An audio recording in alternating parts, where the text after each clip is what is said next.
আসন্ন লোকসভা নির্বাচনের আগে দিনহাটা ২ নম্বর ব্লক যুব তৃণমূল কংগ্রেসের সভাপতি সুকুমার বর্মন যোগ দিলেন বিজেপিতে।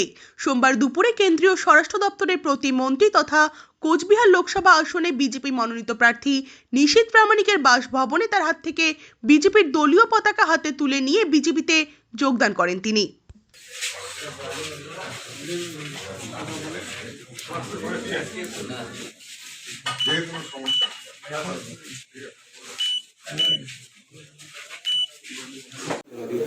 দেখেন, আমি তৃণমূল কংগ্রেস দল আমরা দিনহাটা বিধানসভা কেন্দ্রে আমরা গঠন করেছিলাম, কিন্তু আজকে আমরা দেখতেছি আমাদের যারা তৃণমূল কংগ্রেসের সেই দুদিনের যারা সাথী, যারা দলটাকে গঠন করতে গিয়ে মানে জীবনপ্রাণ সংগ্রাম লড়াই করেছিলেন বামফ্রন্টের বিরুদ্ধে এবং পায়ের ঘাম মাথায় ফেলেছিলেন, কঠোর পরিশ্রমের ফলে আমরা তৃণমূল কংগ্রেস দলটাকে আমরা সারা পশ্চিমবঙ্গের সাথে সাথে আমরা দিনহাটা বিধানসভা কেন্দ্র প্রতিষ্ঠা করেছিলাম। কিন্তু আজকে যারা সেই দুদিনের কর্মী তারা অবহেলিত, তারা লাঞ্ছিত, তারা বঞ্চিত, এবং যে তৃণমূল দলটা 1998-এ তৈরি হয়েছিল সেই দলের যে নিয়ম শৃঙ্খলা আজকে সেটা নেই। আজকে তৃণমূল দলটা একটা সিন্ডিকেট রাজ, একটা কোম্পানিতে পরিণত হয়েছে, পয়সা দিয়ে সবকিছু হচ্ছে।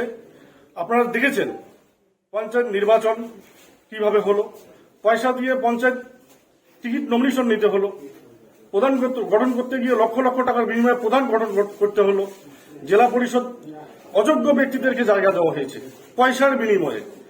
মানুষ যারা শিক্ষিত সমাজের, ভদ্র সমাজের মানুষ, যারা সামাজিক সচেতন মানুষ, তারা কিন্তু চায় একটা গ্রামের একটা সৎ ব্যক্তি, স্বচ্ছ ভাবমূর্তির ব্যক্তি পঞ্চায়েত হবে, প্রধান হবে, জেলা পরিষদ মেম্বার পঞ্চায়েত সমিতি হবে। একটা মানুষ তাদের প্রতি একটা আস্থা, ভালোবাসা অর্জন করবে। কিন্তু আমরা কি দেখতে পেলাম? এবারের পঞ্চায়েত নির্বাচন অযোগ্য ব্যক্তিদের, চোর গুন্ডা বদমাইশদের টাকার বিনিময়ে, প্রচুর টাকার বিনিময়ে তাদেরকে টিকিট দেওয়া হলো। আজকে পঞ্চায়েতি যে রাজ, আমাদের ত্রিস্তরীয় যে ব্যবস্থা, সেটাকে কুলুষিত করা হয়েছে। তাই আমি এর প্রতিবাদ করেছিলাম। আপনারা হয়তো জানেন আমি এর প্রতিবাদ করেছিলাম বারে বারে, কিন্তু যখন দেখলাম যে আমার প্রতিবাদ বৃথা, এদের কর্ণপাত হচ্ছে না এগুলো, তাই আমি বাধ্য হলাম আমাদের সর্বভারতীয় দল, আমাদের বিশ্বের বৃহত্তম দল, যারা আজকে আমরা দেখেছি G20 সম্মেলন আজকে আমরা ভারতবর্ষ মতো দেশে আমরা করতে পারছি, যেটার জন্য আমরা বাইরের দেশে যেতাম। এবং ভারতবর্ষের যে সুশৃঙ্খল পরিবেশ তৈরির ক্ষেত্রে এবং উন্নত ভারত গড়ার লক্ষ্যে আজকে নরেন্দ্র মোদীজি, আজকে অমিত শাহজি, সঙ্গে আমাদের নিশীথ দাদের নেতৃত্বে যেভাবে আজকে ভারতবর্ষ এগিয়ে যাচ্ছে, আগামী দিনে আমি মনে করি আমাদের পশ্চিমবঙ্গকে সেই নিরিখে নিয়ে যেতে হবে, আমাদের কুচবিহার জেলাকেও সেই নিরিখে নিয়ে যেতে হবে, আমাদের দিনহাটা বিধানসভা কেন্দ্রকে সেই নিরিখে নিয়ে যাওয়ার লক্ষ্যে আমি আজকে এই ভারতীয় জনতা পার্টিতে আমি জয়েন করলাম।